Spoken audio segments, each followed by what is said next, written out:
What we need to do is get to the matter and find solutions. In order to find solutions, we have to stop chasing a boogeyman and get to the people who are behind these corporations. What are their spiritual agenda? Are they written of in prophecy? And what must we do based on this coexisting with demons, coexisting with people that don't care about people? See, this is not wrestling with flesh and blood. This is beyond man. This is demonic forces operating in our society. Let me read something real quick. I want to read this in the New Testament, if you don't mind.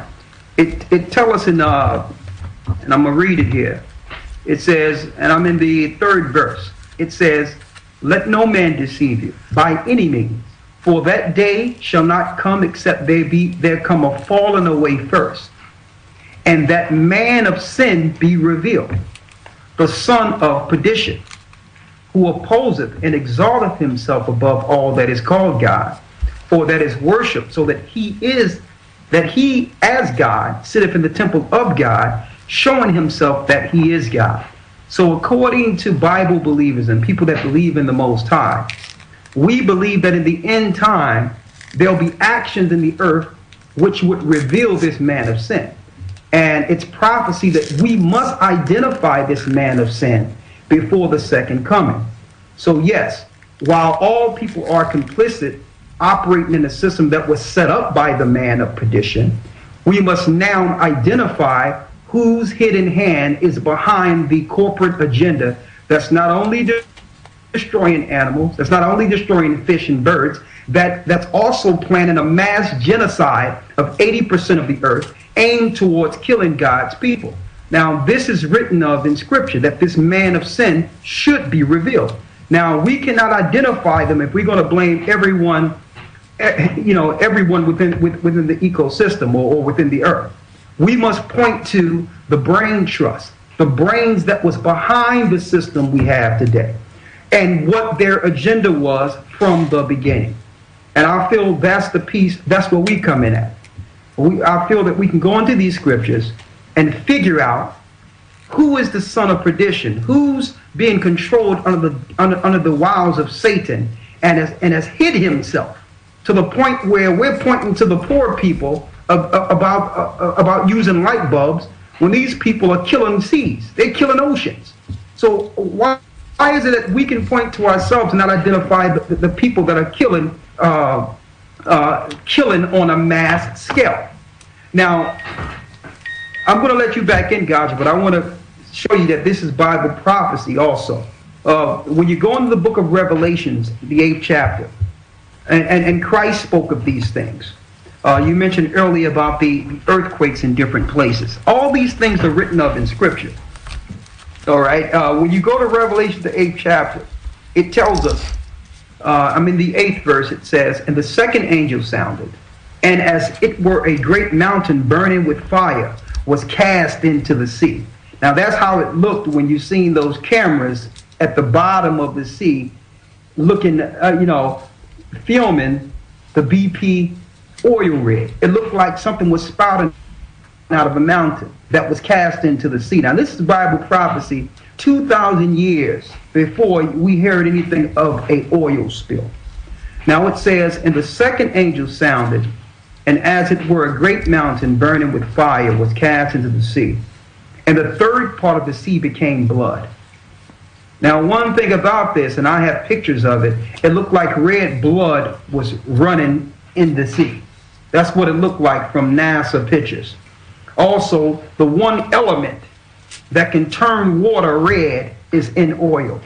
It says here, "And the third part of the creatures which were in the sea and had life died.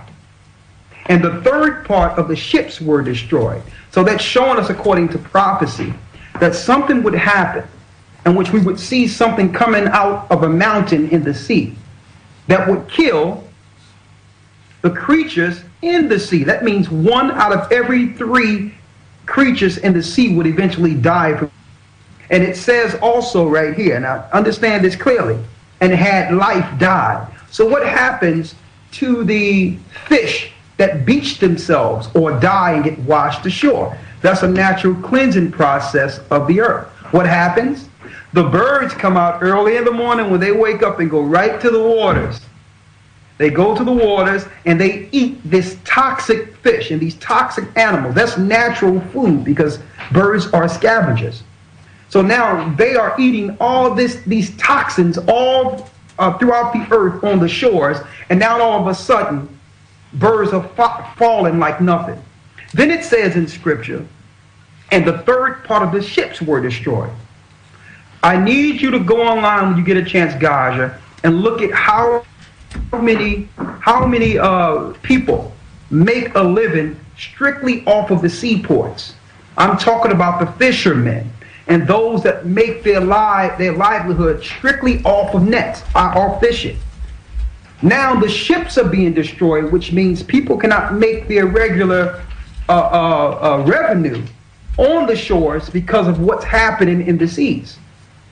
Now you have to realize this is meticulous, and this is spoken of in prophecy.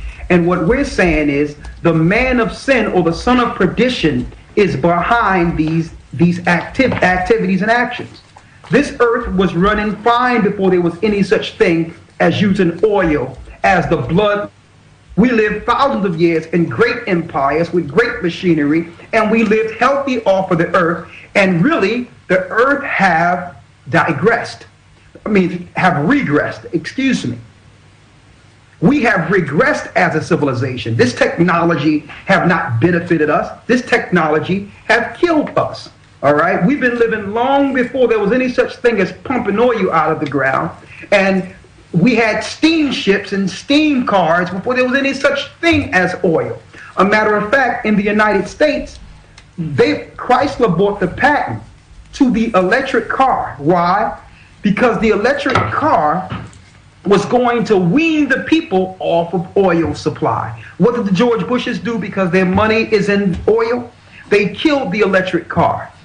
You understand? So they wasn't behind trying to deal with the system and help the system. Why? You cannot economically enslave a people if they're not dependent on oil. Oil fuels your trucks, it fuels your food going to your neighborhoods, and your money. And the stocks are traded on the petrodollar, which is the American dollar. So if you move oil out of the way, you cannot enslave a country based on how much a barrel of oil costs. You understand? So what they did was they killed the electric car. They've been had technology where cars run on water. They had this technology. So someone is behind keeping this killer industrial complex alive, and we must identify them according to Scripture, because they will not stop with the birds. They will not stop with the fish. They're working their way up the chain, and eventually, 80% of mankind will suffer the consequences if we don't. I mean, not only that, we will eventually, because our people are focusing on everything except what we should be focusing on. But again, all these things I'm speaking of here, Brother Gocc, in the brother here, is Bible prophecy to show you that the secrets are in the Bible. The understanding of what's happening in the earth is through divine spirit, through the Most High, Ahia, and His Son Yeshua. Well, okay, and it's in Scripture here. So basically, you said before that that the people, they didn't want electric cars in America because they wanted to, to continue on the oil, which basically is the leaders. Can I just ask you, the electric car, what powers the electric car to move? Water.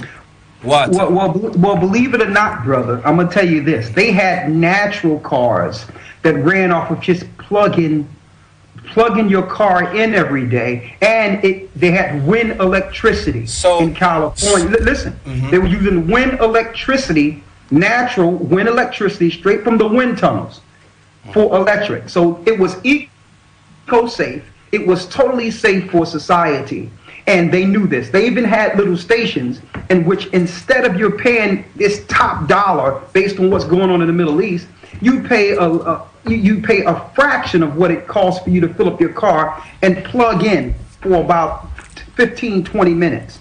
So, and when you get a chance, go online, and I need you to go to YouTube and type in "kill the electric car." But this is what they were afraid of. They wasn't afraid of just what was going on in the United States.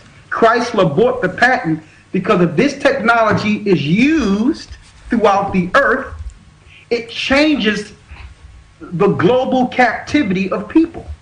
Now you don't have to pay based on what's going on in the Middle East. They can't shake you and tell you, well, the food must go up because it costs more to deliver you the food.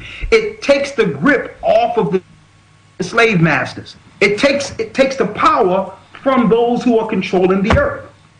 Okay? Because electric, believe it or not, Nikola Tesla found this out in the turn of the 20th century. Electric is a natural resource within the earth. Electric is natural. So how is that car work now? The electric car. Or you plug it in? Do you charge a battery? What do? You put up a wind turbine on the car and get it up and running? Well. Listen, I'm not an engineer, but what I can suggest you do is go to YouTube and look into "Kill the Electric Car" and how Chrysler bought the patents. And not only that, this patent you talk about is about 30 years old. So they bought the patent not to deliver energy, an efficient, good car for the people. They killed the car and took the patent so that other people wouldn't use the technology.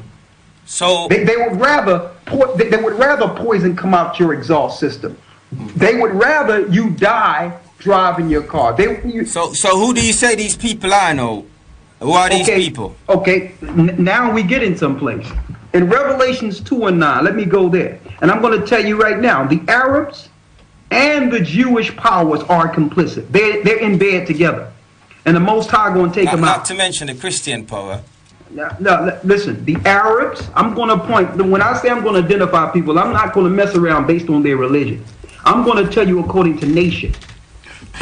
The Arab people and the Jewish people are complicit together. And the Most High going to take them out. Because they've been complicit with not only this, but other things too. Especially the handling of God's people. So judgment is coming to them. Let me read something here.